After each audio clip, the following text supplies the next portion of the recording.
Joining us this evening on debate number 2 is India's growth story intact, anecdotal data, real situation on ground versus statistics and tax collections of the government. What stands where? Let's ask our panelists this evening. Good evening, Zafar Islam, R Venkatesh, Rajiv Kumar. Also, we have Rajiv Desai, Kunwar Danish Ali and Prasenjit Bose. But first, I'm going to go across to Rajiv Kumar, Senior Fellow, Centre for Policy Research and Founder Director, Pehle India. Rajiv Kumar. What's more important for the Aam Aadmi, the taxes the government has collected or the jobs on ground? When I talk about jobs, have we lost more jobs in the last 50 days or have we created more jobs? Well, that's a straightforward answer, which is that it's of course the jobs which are more important. And also the answer to your second question is also straightforward, which is that I can't imagine that we have created more jobs in the last 50 days. And that was not expected either. When you have a currency withdrawal from the economy at the level that you've done, it is but inevitable that you would have some reduction in demand and therefore some loss in jobs, both in the informal sector, construction sector, etc. But that's not the right question to ask, I'm afraid. No, it is. Rajiv Kumar, I'm sorry to interject here, but no, it's a very important question to ask, and I'll tell you why. One second. You say that this is along expected lines. The question is not whether it is expected or not, Rajiv Kumar. The question is whether it is good for people. Is it something that is going to help the common man, the Aam Aadmi? No. Look, 50 days is not a period to judge any scheme or any measure, policy measure, for its outcomes. That's just not the right thing to do. What do you tell the man who's lost his job for the last 50 days? Even that he will get the job back in the very recent future, and that this job will come to him with greater sustainability and the promise to have it in a cleaner economic environment. That is what you have to tell the person concerned. And this is what the people are actually saying by voting by their feet. The person that I met, an ordinary barber, said to me, "Sir, my business is down 50%, but on some occasions you have to take a few steps backwards to take a leap forward." And you know that the common man, the common person who has borne all the difficulties and the pain of this measure, which was a necessary measure, has voted with his or her feet to support the measure. No, but Rajiv Kumar, the bleeding heart going on and on about Rajiv Kumar, loss of jobs in these 50 days. Rajiv Kumar, see, I'm quoting the IMO report. The IMO report on Jan 9th. Okay, the IMO report very clearly, that is the All India Manufacturers Organization. They say that there are an estimate 35% job losses in the micro small scale industry. Now, and their outlook till March 2017 is that it could go up to 60%. So it is not in the near future that these jobs are coming back. And I'm asking you, and I'm saying this because, sir, it's a concern, because the Prime Minister's commitment was that 1 crore jobs. The vision is to create 30 crore jobs by 2022. So with this exercise, which is over the last, it's not 50 days, have we set by ourselves back at least by about 2 quarters? That's the concern, sir. I read the report as well, the IMO report. I don't know what this organization is. I don't know what their survey methodology is. And I cannot believe that there has been a 35% loss in employment. I mean, our size of the workforce is about more than 450 million. To say that 150 million people have lost their jobs, that's 30%, and yet there is not one sign of any stir or unrest in this country, is just mind-boggling. And so, please remember that the Prime Minister has said that that he will create the jobs, 200 million jobs, not 300 million, by 2022. Yes, that is his target. That must be his target. Creating jobs is the highest and should be the only priority for this government. Now, what the question that you need now, Rajiv Kumar, you're questioning IMO. Rajiv Kumar, 1 second. You're questioning IMO. I'd like to talk about the dip in projected GDP also. We'll be dwelling on this in a little more detail later on the show. But, are you going to question CRISIL? Are you going to question ICRA and CARE? Are you going to question Fitch? Because the Fitch rating agency has cut its forecast for India's GDP down to 6.9%. So, instead of just questioning these agencies or the organizations which are putting out numbers, perhaps we should be looking at the actual reality 30s that they are putting out. And we'd like to get R Venkatesh in on this also. Just give me a second. Anand was talking about those figures from IMO in the first 34 days where the micro small scale industries suffered 35% job losses. But there's more. The manufacturing sector, remember this was supposed to be one of the key focuses of the Modi government. The manufacturing sector, medium and large scale industries reported job losses of 5%, took a revenue hit of 20%. We are talking about medium and large scale industries engaged in infrastructure projects, specifically export oriented activities. They have reported 35% and 30% job cuts in the first 34 days since demonetization. R Venkatesh, isn't this reason to be worried? People are losing their jobs. Absolutely. If this is the fact on the ground, I'm sure as a politician I would definitely be worried, and I would be having a sleepless night. But the fact of the matter is this needs to be corroborated with one figure, that the excise duty collection has gone up by 45%, and that's also a fact. And how do you account for that? That production has gone up, and because production has gone up, excise duty collections have gone up. Please understand this 45% jump. I've been following budget since 1996, and I can tell you with some authority that nowhere has a 45% jump in excise duty ever been recorded. All the other data that you are showing is anecdotal, opinion, surveys, whereas 45% is hard fact. 45% jump in excise. Tell me 1 year, not even in 2008, when your manufacturing was growing at 14%, that you have demonstrated a 45% jump in excise collections. So to me, yes, there will be pockets where there have been, job losses, there have been even probably layoffs, there have been shutdowns, yes. But on the whole, the country is not in such a pathetic state as what people are trying to project, especially this. No, nobody is saying, R Venkatesh, that the country is in a pathetic state. You know, the argument that we were trying to keep is that it's the government's responsibility, it's the government's responsibility, that as they highlight the positives, they can't just brush away the negatives. They have to be upfront and say these are the sectors which have been hit badly. This is under consideration. But so far that doesn't seem to have come across is also a concern. So we are highlighting some of the possibilities. Yes, MR, before I bring in Prasenjit. Yeah. Exactly. Yes, I would agree that the government should not brush aside such anecdotal references by simply saying they are anecdotal.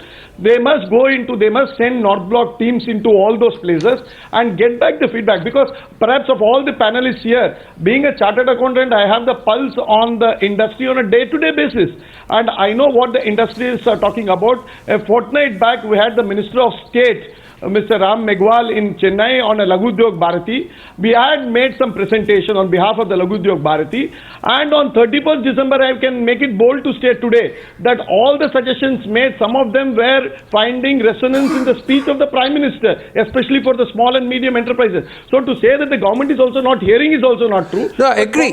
See, there is no argument, there is no MR, please. We have never said the government is not receptive, that the government is not proactive. We are also, like we have put out, the government has cracked down on corruption. They have also responded to good suggestions. But my point, sir, is that the government has to put out what the real hard numbers are, even if they are a little painful, because people need to know where we are and how much have we been hurt. And they should not dress up those numbers. Prasenjit, do you concur with MR and what Rajiv Kumar said earlier? Do you have a different point of view? Let's bring in the debate, let's expand the debate, and let's bring in those who also are raising concerns. Yes, Prasenjit.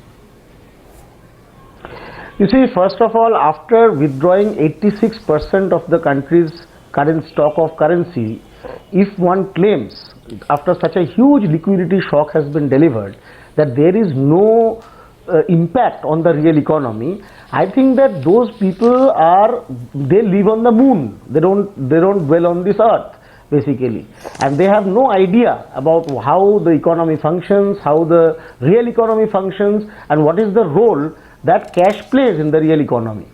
Having said so, I think that the main point is what the finance minister has claimed. Now, what I would like you to note is that the finance minister is providing figures from April till December.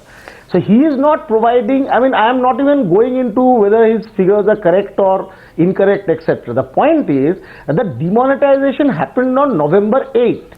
Now, the finance minister is not saying... No, just one second. If you know, just one second. Prasenjit, I just need to add to what you're saying, because there are numbers for after. One second, there are numbers for after demonetization being implemented. I'm telling you that. According to the preliminary data for December 2016, the total indirect tax collection rose to 14.2% compared to the same period in 2015. This is also something that has been put out, and this is data from post-demonetization. Now, you continue with the point you were making, though. Well, I would say that these numbers are very strange. I mean, as an economist, I can say that these numbers are very strange, because if it is a fact that the monthly data actually shows that post demonetization revenue collections have gone up, then there must be something happening. I mean, maybe there is some problem with the estimation of Prasenjit, Rajiv Kumar wants to counter you. No, wait. First of all, the Reserve Bank of India has not...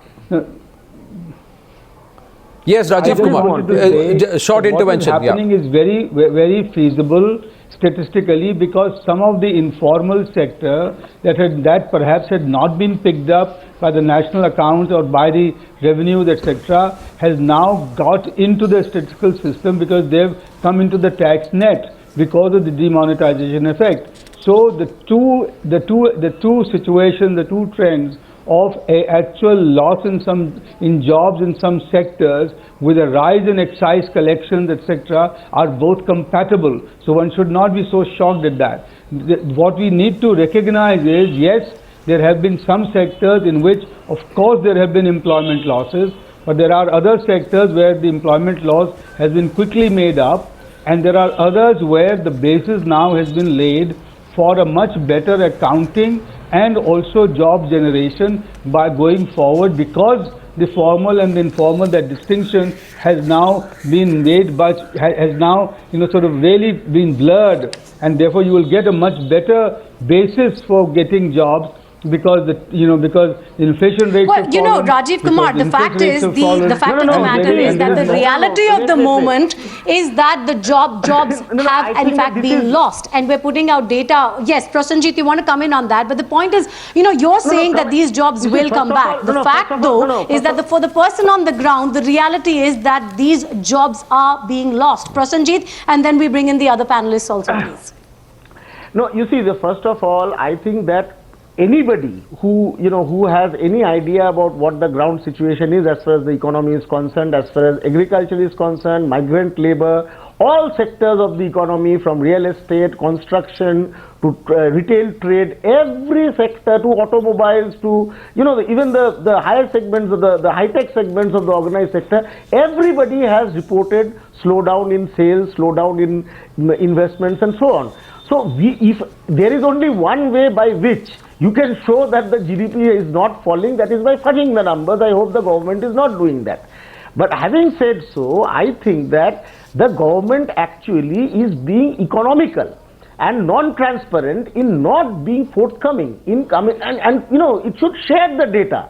We don't know, for instance, even after the passage of so many days after the December 30 deadline is over, how much currency actually has come back to the system. We don't know. Okay, but Prasenjit, the fact is you're accusing the government of actually fudging the data, but figures like tax collection, they are absolute values, they are absolute figures, and you're making a serious allegation. They're saying that the government is fudging these figures. Coming out. No, you see, the government is only coming out with that data which is convenient for it.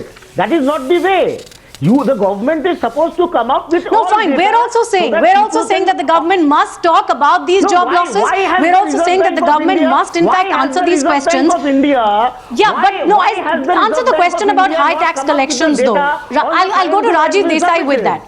Let me go to Rajiv Desai with that. Rajiv Desai, high tax collection, is it not a sign of a positive impact? Yeah.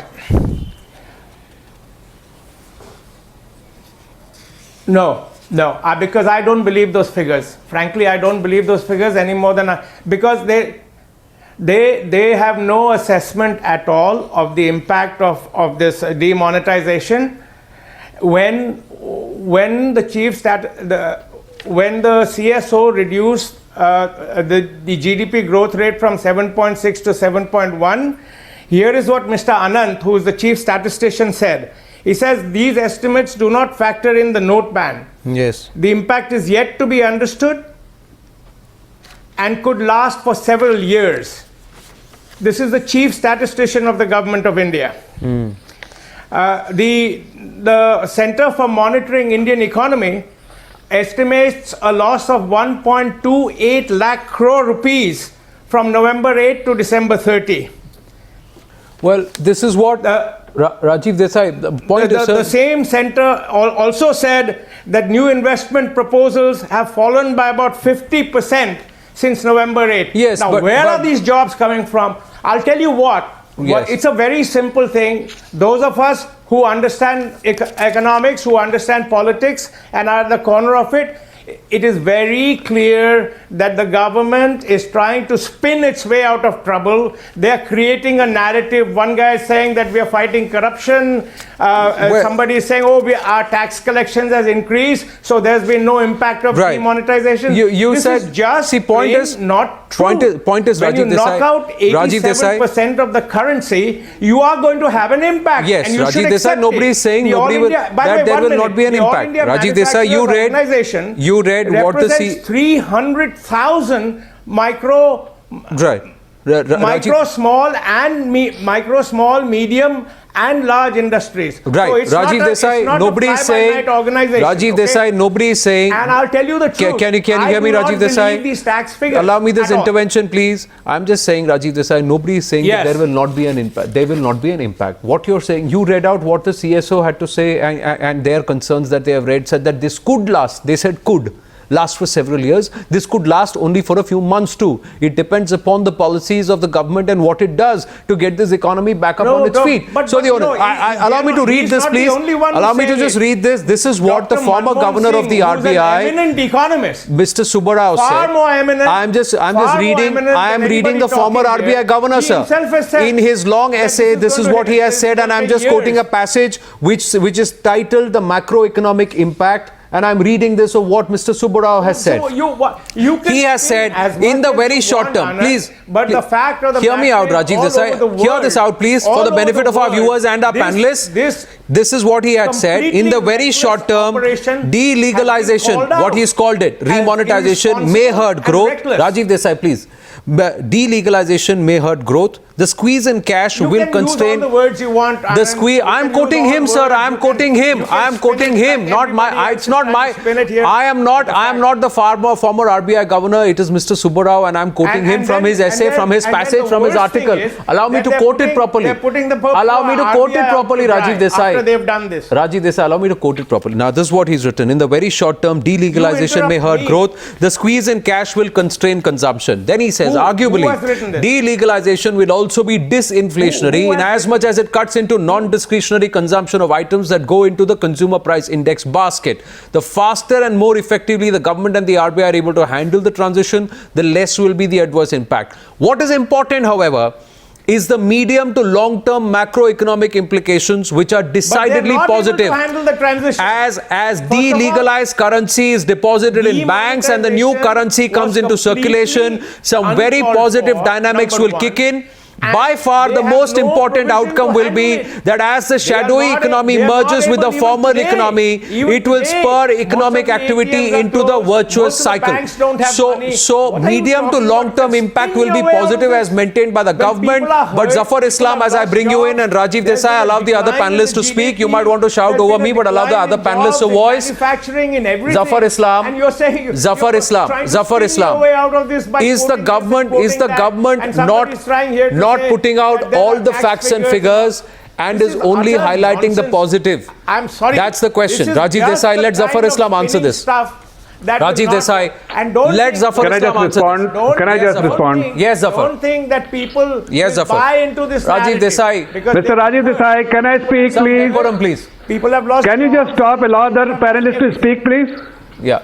You don't let me talk. So why do you call me?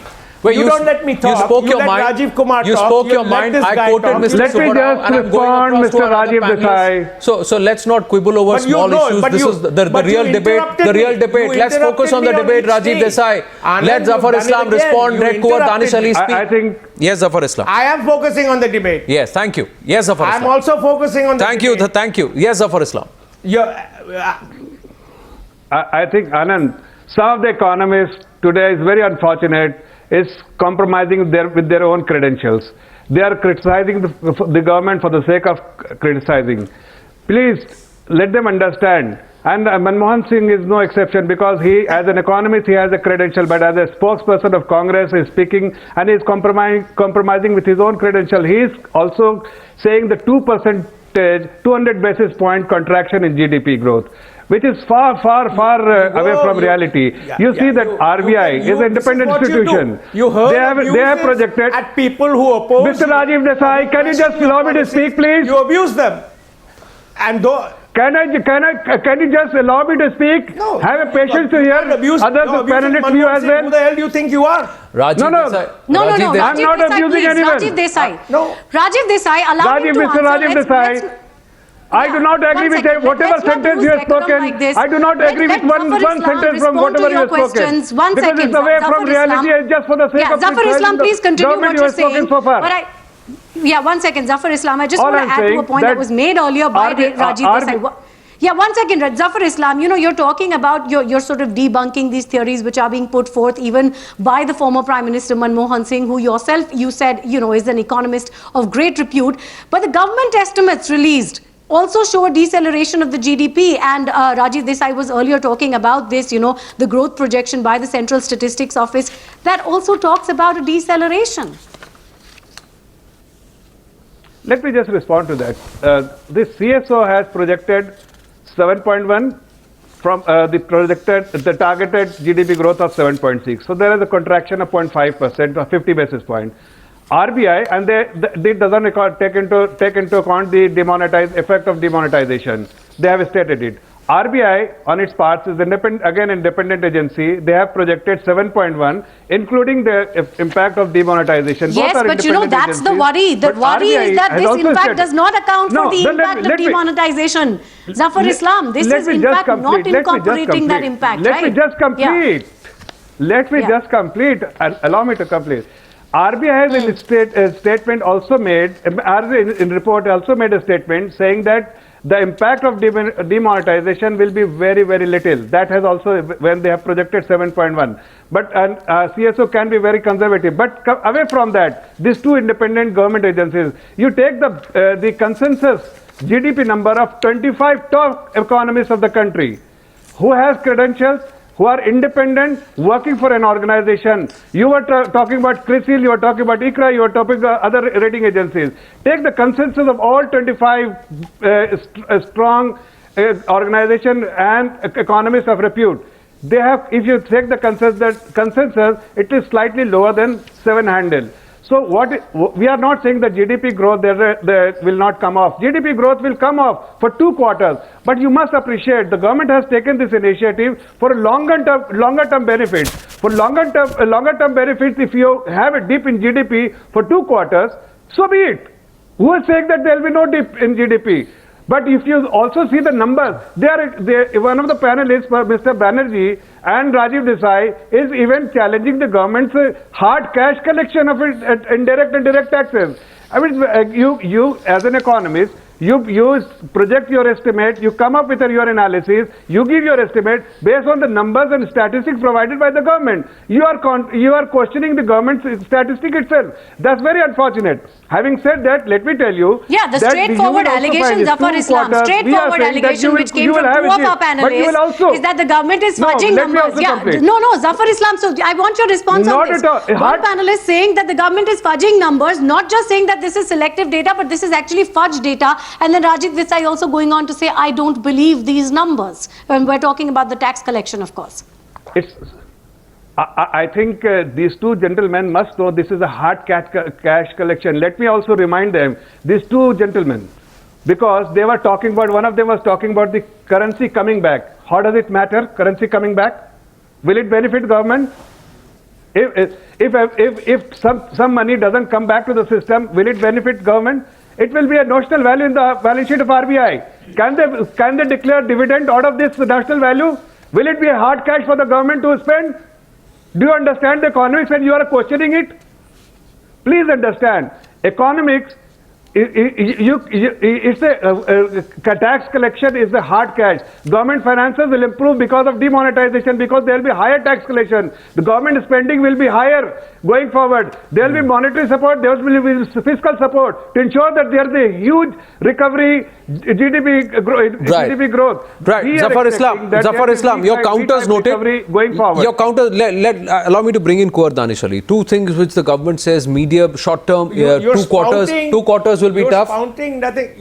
Rajiv Desai, yes, intervention. Rajiv Desai, Kunwar Danish Ali, Rajiv Desai is itching to intervene. Please allow him the intervention, otherwise he'll speak over you. Yes, Rajiv Desai, please, your intervention, and then we'll go to Kunwar Danish Ali. I mean, look, I think a lot of people, I think there's been tremendous damage done to the economy. I think the sooner the government recognizes that, rather than sweep it under the carpet and dress it up in lipstick, the sooner the government recognizes that, the faster they will come to fix it. And you know, we all want it to be fixed because we're all Indians. We understand, Mr. Rajiv Desai, your assumptions are all factually incorrect.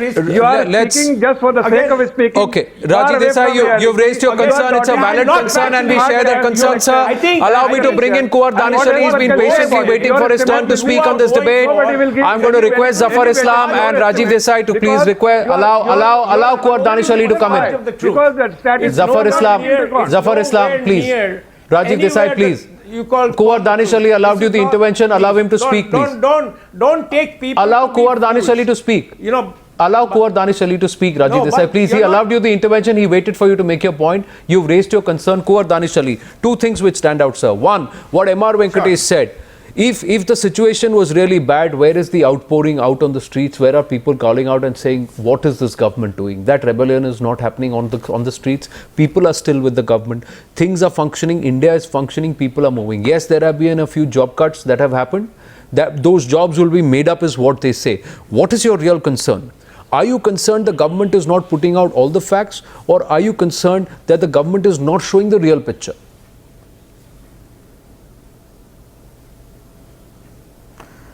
See, R Venkatesh should thank the responsible opposition parties of this country, particularly the regional parties, who have not brought out the people on the streets. People are very sensible in this country, number one. Number two, the government and the ruling party should not be selective while releasing the data. See, just now the BJP spokesperson was quoting the RBI.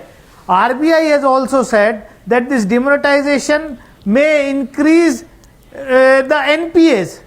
You are not quoting that. And I don't know if the government and the ruling party is in a fool's paradise that nothing is happening in this country after demonetization. You announce the demonetization that to crack on the black money. Where is that black money?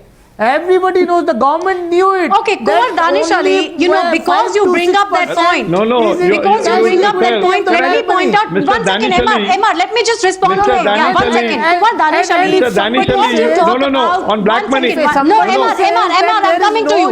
Emma, I'm coming to you. Kunwar Danish Ali, you are talking about black money accountability. That is the one front on which there has been very, very significant movement. The fact is, let's give you some data here again. The Income Tax Department successfully managed to seize over 3,000 crore of undisclosed income, of which 86 crore worth of new notes has been seized. Why? Because there has been a drive to crack down on hoarders, to crack down on black money. The taxmen carried out a total of 677 searches in this period, or surveys and inquiry operations, again under the provisions of the IT Act, and they've issued over 3,100 notices to entities, this on tax evasion charges and hawala operators. Action is taking place. When you question the black money issue, there is action taking place on the ground. You can't question that. Mr. Danish Ali, I will add one more thing. You have gone against only the 5%. Okay, one sec, Danish. Danish, MR just wants to add to that. MR Venkatesh will just add to that point. And then you have left the 95% black money order. Okay, let MR Venkatesh also add to what I've asked you, and then you respond. MR Venkatesh, please. Madam, you must understand, black money is never held by businessmen or other people. It is held in cash, predominantly by politicians. And that is why, because the politicians have a huge requirement for cash. It is a stock in trade, that they trade for votes, they trade for bribery, they trade for various other things. So it was basically a first war against corruption by the highest in the country, and Mr. Danish Ali and his cohorts are the people who have been severely impacted by this demonetization effect. So that is why the country's people have stood by the Prime Minister. They know that they have to undergo this pain, but they know that they have undergone this pain for the last 65 years. So be it for another 6 months. The Prime Minister of this country, can the Bharatiya Janata Party gives the accounts of the money spent by the BJP in Lucknow rally of the Prime Minister? No, sir. Don't teach. Don't teach you go and talk all this nonsense. Don't talk all this nonsense here. Don't talk all this nonsense, Danish Ali. You will be defeated in your election. Prime Minister is winning election after election. If you are true to the you are losing. Don't MR Venkatesh and Kunwar Danish Ali, please have a debate.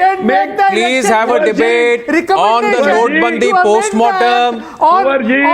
MR Venkatesh and Kunwar Danish Ali, let's keep the political fight to the notebandi post-mortem. You can make the sweeping remarks. No, see, one of the critical aspects. I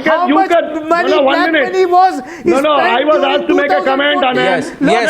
Yes, MR Venkatesh, Kunwar Danish Ali, Kunwar Danish Ali, see, Kunwar Danish Ali, one second.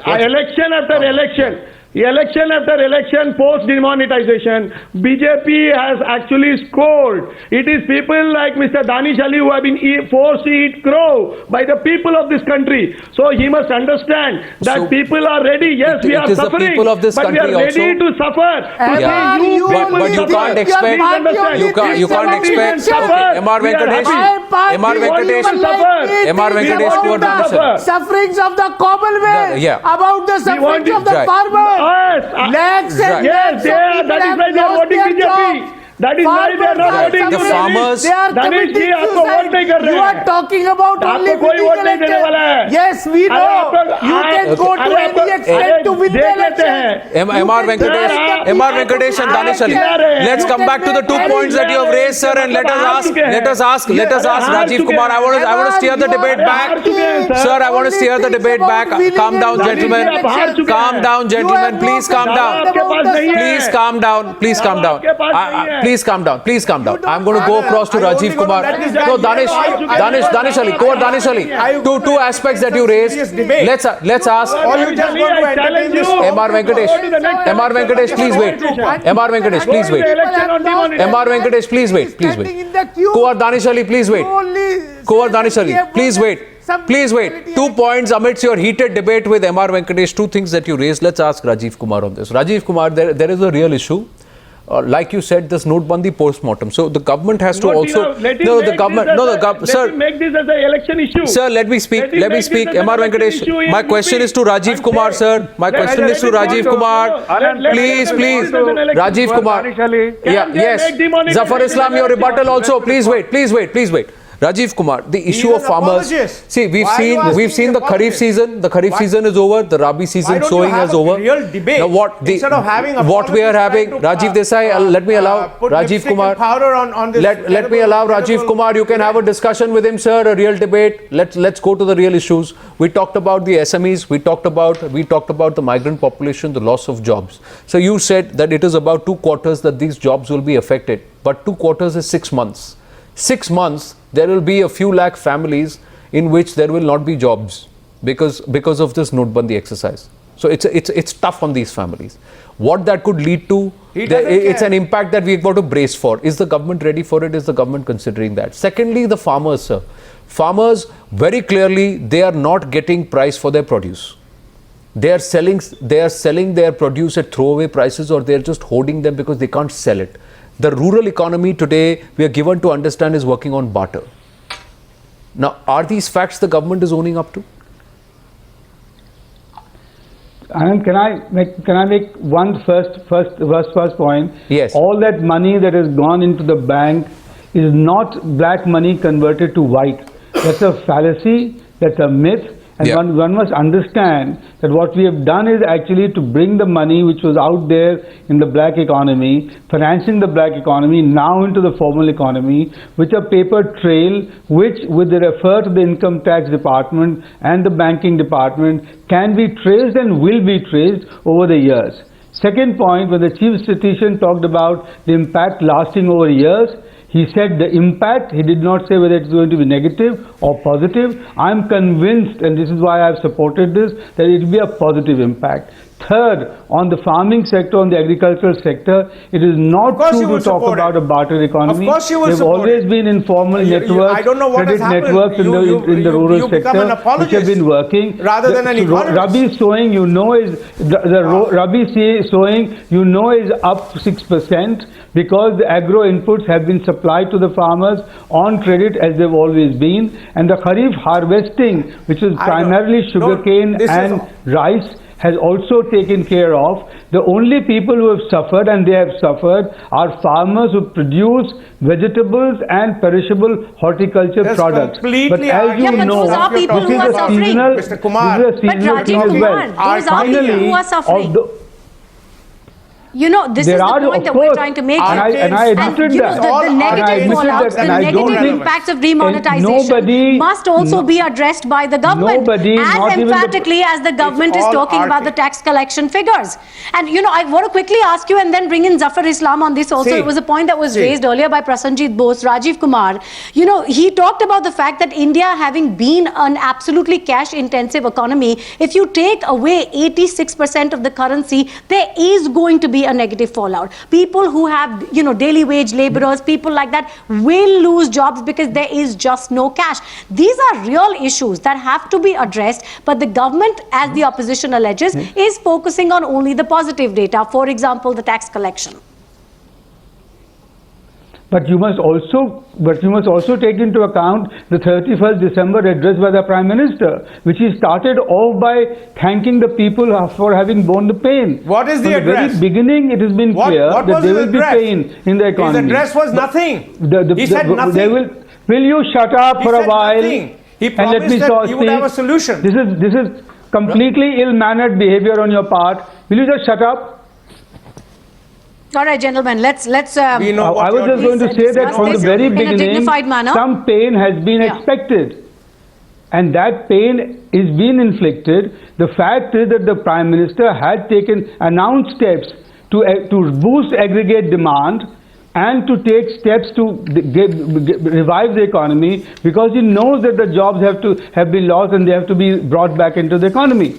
And what I had maintained always, and which is what Subbarao also said, that the cleansing of the economy, the cleansing of the system, the folding in of the black economy into the formal economy has now created the environment in which investment can be taken on a sustained basis, and the cycles of boom and burst that we had been experiencing under the UPA regime, despite my former boss Dr. Manmohan Singh being in charge, will hopefully not be seen in the future. This is the first time ever in years that you've seen commercial banks bringing down their lending rates by 90 basis points. Right. Tina, may I speak? So the point is there. On and on. Rajiv Kumar, limited time, so allow Rajiv Desai rebuttal before Tina goes to Zafar Islam. Yes. Let me speak. Yeah. Okay, Rajiv Desai, very quickly, and then closing comments from Zafar Islam. Yeah, go ahead, please.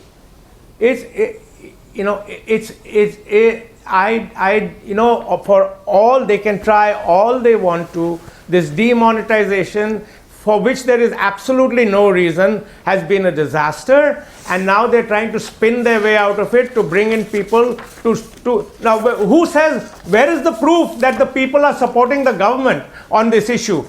There are no riots. Just because there are no riots, it means people are supporting the government. No, not just riots, sir. There are no protests out on the street, and largely the sentiment, the results in the civic polls, the larger sentiment on ground, it continues to be with the Prime Minister. Yes, people are suffering, sir, and we are not saying no. But Rajiv Desai, you're being a naysayer, but you're not arguing on facts. Counter on facts, Rajiv Desai, and let's not make it. Let's not make it. Rajiv Desai, limited time. So you made your point. Tina. Yeah. Why they can make and also Rajiv Desai, you're talking about the fact that there haven't been riots, but as Anand pointed out, civic polls have pointed in the opposite direction, and let's not forget, we're less than a month away from very, very important elections. If the opposition wishes to see these as a referendum I'm saying now there are UP elections, the 5 states going to polls now within a month, and if the opposition wishes to think that these polls are going to be a referendum on the demonetization move, well, the answer is going to be out there very, very shortly for all of us. But Zafar Islam, I'll close with the larger point that Rajiv Desai was trying to make, and that is a question everybody asks. If all indicators are pointing out at a slowed down growth in GDP in the aftermath of demonetization, how can you tell your people that this move has been a boon? See, first of all, we have repeatedly said two things, which everyone should understand. That there'll be some dip, but very short period of time, maybe say things. 2 quarters. No, but there'll be recovery, and you will have exponential growth. There V-type recovery, because for 2 reasons. Government will provide fiscal support, government will provide monetary support. You will have consumption, because the GDP growth will come up, because consumption will get impacted during this period. Where's the money? Consumption will come back. Once the remonetization is complete, you know the remonetization number? Once RBI has also come out how much remonetization has been done. So you have some number, some statistic, Mr. Rajiv Desai. Don't behave like a completely ignorant economist, okay? Let me just complete. And there'll be sharp recovery. Once the sharp recovery is there, there will be lots of benefits. One stroke of pen, here's what has achieved. The Honorable Prime Minister has achieved many objectives they achieved. First, the government, Zafar Islam, to the government and to the opposition. To the government and to the opposition. The upcoming 5-state polls, sir, the upcoming 5-state polls are going to be around the time when the Rabi sowing comes to the rounds. It will be the time when the farmers will feel whether or not things are working for them on ground. It will be the time when the migrant worker population, the SMEs, and also the real impact of notebandi will be felt on ground. That's when you're going to polls. So it's as good as a referendum for what you have done as your exercise. By then the budget will also have been announced. And we will see whether the government has its ears to its ground as it frames its policies and what the response is. We did a notebandi postmortem because you had a very senior economist question the government's numbers. We are telling the government we're not questioning your numbers. We'd like you to put out both sides, the good and the bad, the positives and the negatives, and own up to the number of jobs that have been lost, the people who are without work, and see what can be done about them. We've got to close this debate, but we'll continue to keep tabs on what is being put out by the government as far as this demonetization exercise is concerned, because it's high time the numbers from 8th of November till the 31st of December come to the fore, and they are put out the real impact of notebandi on the economy. Thank you very much for joining us on debate number 2.